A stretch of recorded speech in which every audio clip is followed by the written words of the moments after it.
In this introduction to controls within AppForms video, we're going to take a look at the validation and group controls. So if you look at the breakdown of the validation and group controls, you'll notice there are 6 controls: the Captcha, the validation control, border, external form, subform, and tab control. So we'll start our review with looking at the Captcha control. So the Captcha control is a validation control that you can add to the form, and you can utilize it to validate that you're working with a user and not some sort of bot or code executing on the web. So let's take a look at the properties of the Captcha control. So if we select the control and look over in the properties pane, you'll note that you have a control name, which is common across all the controls. And again, this is just a unique name that you can specify for the control. You have a Captcha text type property.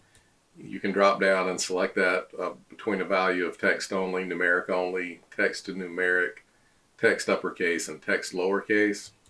You have a default message property, and this is just a value I previously typed in, and this value will be displayed within the text box associated with the Captcha control when the form is initially loaded at runtime.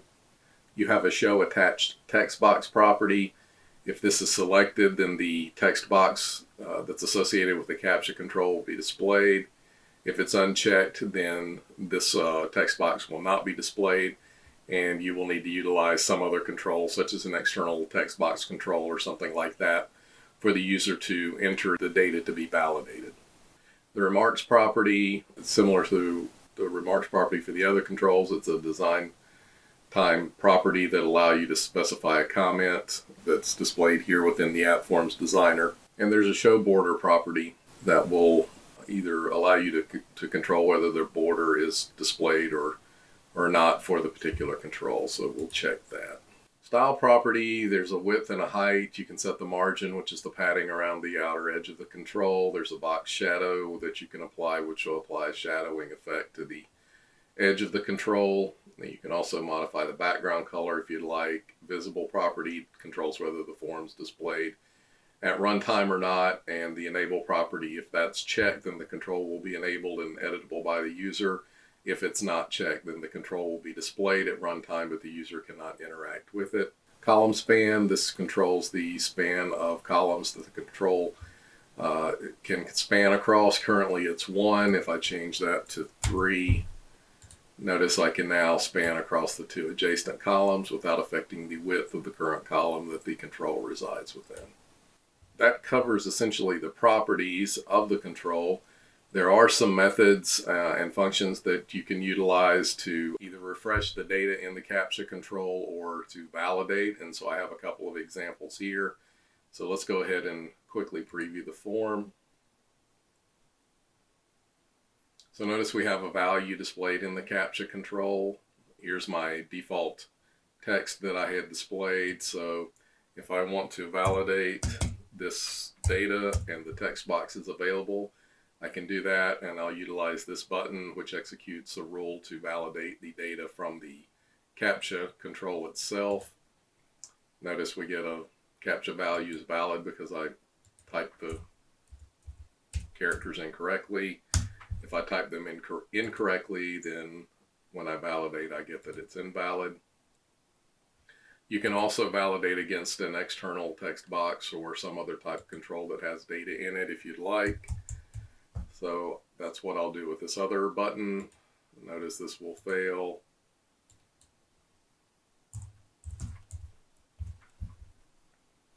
However, this will succeed when I type the data incorrectly. If you want to refresh the data, you can either click this button, or you can also call a function from a rule, and that will allow you to refresh it as well. Last thing I want to look at for the Captcha control is let's take a look at these rules that we're executing here. And I also want to cover how you can set or manipulate the properties of the control at runtime. So the first button that I tested, which utilizes the actual text box control that's associated with the Captcha control, is this btn validate rule that I have. So notice I'm using the validate Captcha function. You pass it the name of the Captcha control and then the value you want to validate against. So I'm utilizing the text box for the Captcha control, so I'll just use the Captcha control dot value. If that's true, then I display the Captcha value is valid, and if it's false, Captcha value is invalid. This rule is the one I executed to test the value from the text box control. So again, utilizing the validate Captcha function and the Captcha 1 control, but for the parameter of the value, I'm passing it the text box 1 value, and again displaying the message boxes depending upon whether the validate Captcha function returns true or not. Refresh Captcha button, this just simply calls the refresh Captcha function and passes it the Captcha control that you want to refresh. So the next validation control we want to look at is the actual validation control. And this is a control that you can add to the form that's useful to help troubleshoot potential validation type errors. It's not a control that you would typically leave on the form, or at least leave visible on the form once it's ready to be released for public use, but there may be times where you're trying to troubleshoot an issue with a submission of a form, at which point this control can aid in the troubleshooting process. If you take a look at the properties for the validation control, again, as is the case with all controls that you add, there's a control name property, which is just where you specify the name of the control. You have a validate on save property. If this property is checked when you execute a submit of the form to post the data back to the server, the control will execute a validation of the controls, and if there are any controls that are missing data, those items will be displayed within the control. And what you'll actually see within the control is the required message text. So if you don't customize that for each of the controls, if there are multiple validation issues or controls that are missing data, then what you'll probably note is you'll just have multiple entries in the control of that same required message text, which makes it a little bit more difficult to troubleshoot. However, if you do customize each one, or at least denote something unique for each one, then that will help in troubleshoot, at least to help you identify which particular control or controls you may be running into a validation issue with. The validate on select property, if this is checked, then the validation will occur when the select command is executed. And then there's also a validate on SP, which is stored procedure, and if this is checked, then the validation will occur whenever a stored procedure is executed. The control also contains a remarks property, which again is just a comment type property that's available for you to add for the control to be displayed within the AppForms designer. Style property, you have a few properties here that you can customize: the width, the height property for the control. You can control the text alignment to be left, right, or center. You can specify a margin and padding setting for the control if desired, as well as a box shadow property. You can specify the font, either using a custom font or by selecting a font from the drop-down. You can select the font size and color for the text, as well as specifying the background color for the control, if so desired. There's a visible property. If this is visible, then the control will be displayed and rendered to the user at runtime. If it's unchecked, then the control will not be displayed at runtime. Lastly, there's a column span, which just controls how many columns the control can span. I currently have it set to 2 so that I can make it a bit wider and expand it beyond the current column, which was this column here that it was in. So I've expanded it across to the adjacent column. So let's take a look at what you can expect to see when you utilize the control. So what I've done is I've added a series of text boxes such that I could populate a table in my SQL Server with some sample data. And I've marked all of these fields, the first name, last name, address, city, state, and zip, as being required.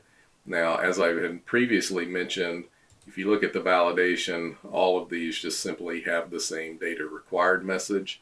So it's going to demonstrate probably the worst case scenario of using this, but I at least want to demonstrate what you can expect to see or how this control functions whenever it detects a validation issue.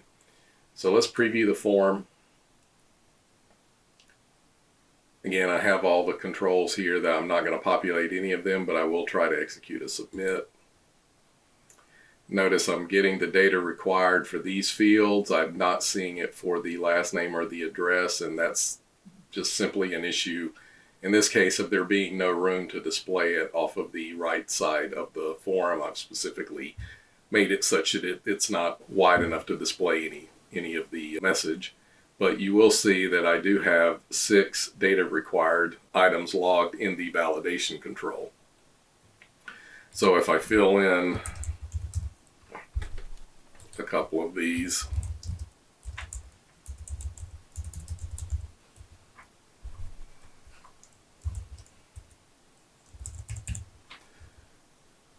and try to submit again, now I'm down to 2, and I know it's these 2 because again all of the fields are required. But this is where if you had customized the message, and let me just quickly do that for at least one of these. So now if I preview this,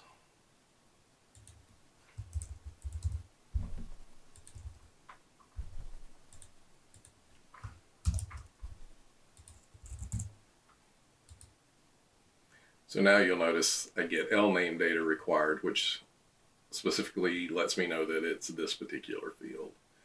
So that's where that's useful. Again, as I noted, you can also set this to execute on select and stored procedures.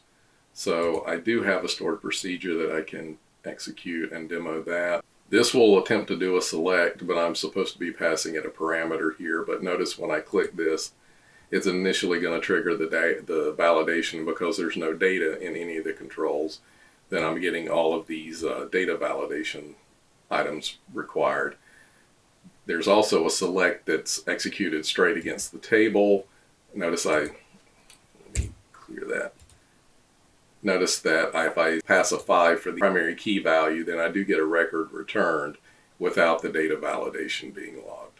So again, the validation control is a useful control for troubleshooting purposes, and it may in certain cases come up and help identify, again, particularly on submission type or data insertion type issues. If you're failing to see the data inserted, nothing's particularly popping up as a clue as to why, you may want to try adding this validation control to your form and see if you get any information logged into it.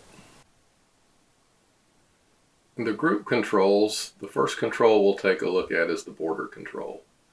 This is a control that you can add to the form and then insert controls within the confines of the border, and it basically allows you to create a visual grouping of associated controls on your form, or if you wanted to outline the entire form with the border control, you could also do that.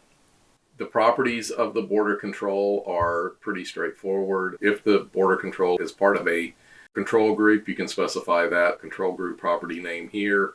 You have a text property that you can utilize to add a description or title across the top of the border. So in my case, I've just typed registration, and notice that's the value that's displayed here. There's style properties where you can control the width, the height. There's a theming property that's unique to the border control, and so you have some predefined border themes that you can select from. So if you like, this particular border better, simply select it and click apply. And notice it then takes and applies that theme to the border control. In this case, I need to resize a bit to address the overlapping that I have with the control. But as you can see, there are some predefined themes. Margin setting and box shadow, which are pretty much the same as in all previous controls that we've reviewed. There's also a border thickness, which controls the thickness of the border. There's a corner radius, which is going to be a bit customized in this case because of the different values. For example, you have a corner radius applied to this to the upper left and lower right, but not to the upper right and lower left. So that can be customized as needed or just applied via the theme. You can modify the font via custom font or selection from the list, font size, font color, background color. There's a border color, a visible property. If this is checked, again, the control's displayed at runtime. And if it's not, it won't be. The bold will property, italic, and underline properties will affect the text that you've specified via the text property above. There's a column span, which controls the number of columns that this control can span through. So the next group control that we'll take a look at is the external form. So the external form control allows you to host another form within your current form, and you can also duplicate that form if you need to repeat it for some particular reason. So if you take a look at the properties for the external form, control name, which is common across all controls. Again, this is just a unique name property for the control. Then the external form has a navigate URL, and if you click the ellipsis, this will bring up a navigation form dialog, and this is where you would pick what form you want to host within the external form control. So you'd select the form you want, click this add form button. It'll give you the form target name. The friendly name, you can change that if you'd like, is the default form. And then there are some advanced settings that if you want to pass parameters from the existing form into the external form, you can do so by just selecting the target field and the source field and adding them to the list, but I won't do that in this particular video. Note that you can select multiple forms here, and again, there will be one that's considered the default, but you can add multiple forms, and then that would allow you to dynamically change or modify which form you want to have loaded at a particular time. If you happen to add the wrong form, you've got a little trash can icon here that will delete it from the list. But so for this demo, I'll just go ahead and select the demo calc form that I have and click OK.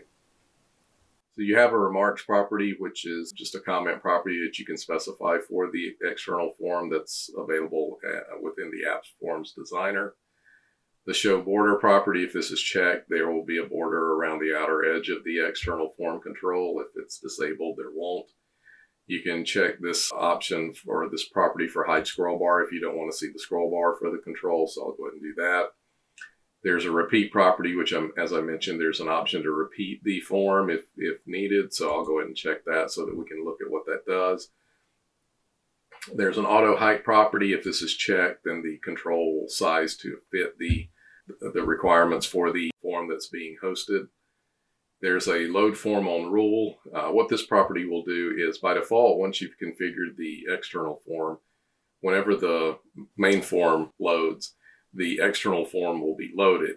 If you don't want that to happen, you can check this option to load form on rule, and then you will need to execute a rule to then load that form if you needed to load it dynamically after some event has occurred, or if you just don't want it to initially load when the form loads. Also, once you specify the form or forms to be hosted, there will be an option to enable the check dirty property. And so what this does, if this is checked, it gives you an option to, at runtime, determine whether or not the form has been modified. And so basically, in the case of the external form, you could modify it either by swapping out or changing the form loaded, or there's also, if you select an option to repeat to add additional instances of the external form, that will also trigger the isDirty property for the control to be set to true. So let's just quickly preview this so that you can see what it looks like. I did not check the load form from rule, so when the form loads, it has populated and loaded the external form I selected. Note, if I click the check dirty right now, it's false. This is the button associated that if you select the repeat property, then that will give you the option to select an option to repeat, which it creates another instance of the external form. And you can add a number of these if you want to remove them. You can also click the button and then select remove, which will delete the instance that you've clicked it on. Let me show you the difference with the load form on rule property. So if I check that now in preview, so notice now I do not initially load the form. I do have a button here with the load that's labeled load form. So if I click that, now the control gets loaded with the external form object. So let me show you what that's doing behind the scenes. So the load form is simply utilizing the load external form function and passing it the control name. Now, if there were multiple forms associated, there's also another parameter that you can specify to denote which particular form you want it to load. Under the style properties for the external form, you have a width, height, margin, box shadow. I'm not going to go through these because we've been through these a number of times with the other controls. And if you want to see more details or more information on these, then take a look at the standard controls video as I cover these in quite a bit more detail there. But these are the style properties that you can use and set for the control. The width, height, margin, box shadow, whether it's enabled, invisible or not, border thickness, border style, corner radius, column span, etc. So the next group control that we want to look at is the subform control. The subform control essentially gives you the ability to design another form, a child form, within your main form, but not necessarily, it doesn't have to be an external form object. So I could insert the subform control and then just drag and drop whatever controls I need to add to this to achieve whatever design and functionality I'm looking for. The subform can display data from the same table as the main form, or it could also display from a secondary data source to show related data or even unrelated data if that needs to be brought into the form. So let's take a look at some of the properties of the subform controls. Again, by default, you have the control name, which again is just a unique name for the control. You have a remarks property, which again is just a comment type property that's available for the control from within the AppForms designer. You have a hide scroll property. So if this is checked, this will disable the scroll bar for the control, which you'll see here with this check. This will not be displayed the scroll bar will not be displayed at runtime. There's an auto height property, which allows the control to adjust its height at runtime to fit the contents of the control. The style and attach label properties, I'm really not going to go into much detail on because those have already been covered within the standard controls in more detail. And the attach label properties, you can specify an attached label for the subform control, and then you can specify whatever properties for that attached label that you'd like to specify.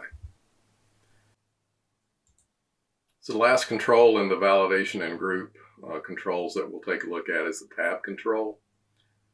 So the tab control gives you the capability of adding multiple tabs to the form and then associating controls to each of the tabs. So effectively you could essentially create multiple sections of data, each within its own tab, and thereby allowing the user to have various different items that they could come in and review or populate as needed. The tab control, if we look at the properties, it has a control name property, again, which is just a unique name for the control. It has a tooltip property, which you can specify text for when the user hovers over the control at runtime. It has a remarks property that is basically a comment type property that's available within the AppForms designer. And it has an auto height property that, if checked, will allow the control to size to fit the height of whatever the contents of the control. Style property, that's got the typical style properties that you can customize with height, margin padding, box shadow, font, its font size, color, background color for the control, as well as the visible and enable properties, bold italic settings for the font. You've got the column span. But I want to focus a bit on the last two properties that are here in the style section because these are unique to the tab control. There's an accord view property. If this is checked, the tab control by default will display the tabs horizontally across the top of the control. If the accord view is selected, then the tabs will display vertically down the side. So it gives you the option of making it kind of either a horizontal type tab or a vertical type tab. The template property, there's 3 defined templates that you can use for the tab. The default, the template 1, and a template 2. So you can kind of see the difference between them. So for this test, I'll select template 1. The tab control supports the attached label, so you have the option of showing the attached label and then setting the label text, its position, all of these default settings that are available for the attached label that we've covered in depth previously in the standard controls video. There is a tab collection group for the tab control, which specifies in items, and so if you click the ellipsis for that, this is where you would go within the designer to specify and add or remove tabs to the tab control. Notice you can set the tab name. You add the tab and then set the tab name to tab 1. If you want to add another tab, click add tab item, and then we'll call this one tab 2. If you want to remove an item, you just select the tab that you want to remove and click the remove tab item.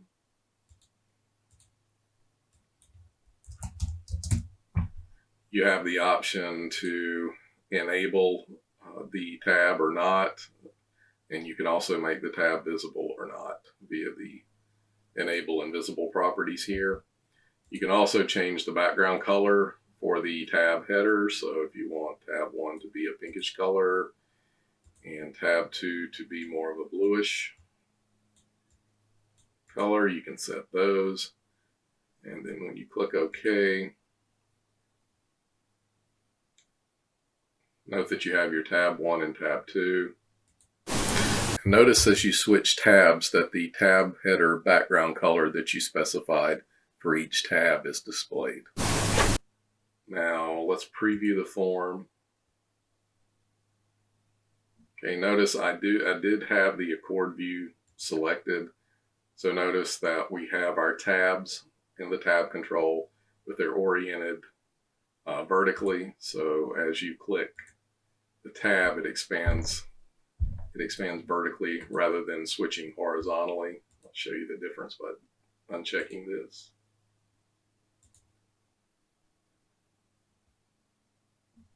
And now you have the more standard tab view where you have tab 1 and then tab 2 to the horizontally across the top.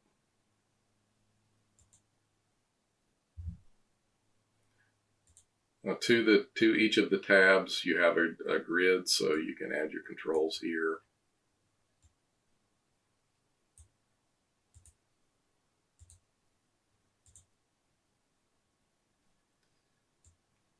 Lay this one out a little differently. Again, just to show you. So there's my 2 text boxes in tab 1. Tab 2 has a button control in the text box.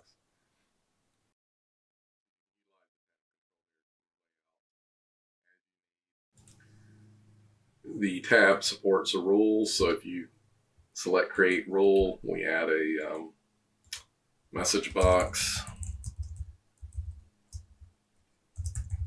with hello message. This will get displayed when the user switches between tabs.